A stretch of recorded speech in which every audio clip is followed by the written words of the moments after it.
Today we're going to be making something that's not only in my cookbook, but it's also something that I grew up with. My grandmother always had this in the house.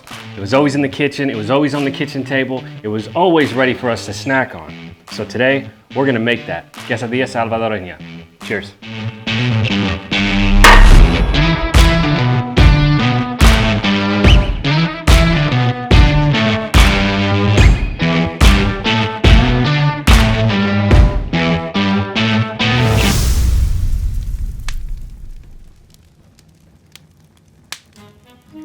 I promise you we're not making pancakes today, but we are going to make something delicious. And you can find this recipe in my new cookbook. Let's go ahead and make this. 2 cups of Bisquick and way too much sugar. 2 cups of sugar. 4 ounces of Parmesan cheese.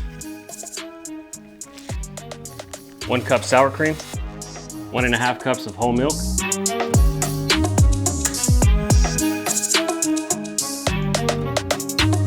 I mean, it's kind of a success.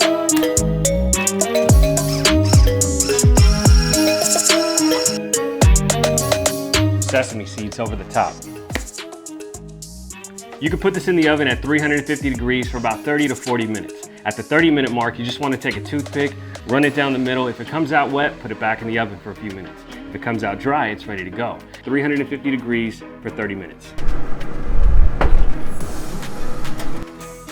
We're going to let this rest for about 5 minutes, and then we're going to cut into it.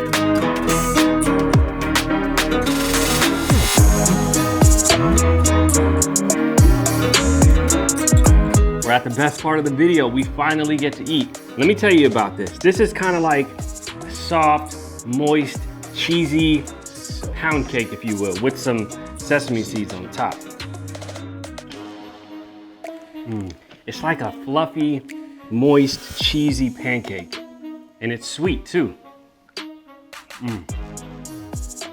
This is like the best thing you could wake up to. 6 a.m., cup of coffee, birds chirping, the sun is starting to creep out. Okay, maybe 7 a.m., depending on when you want to wake up. So this turned out absolutely amazing. And remember, you can find this recipe on page 68 of my book. So if you like this content, hit that notification bell, hit that like button, leave me a comment, share it with a friend, and most importantly, don't forget to subscribe. We're gonna cook a lot more great stuff here on this channel. Hell yeah. Cheers.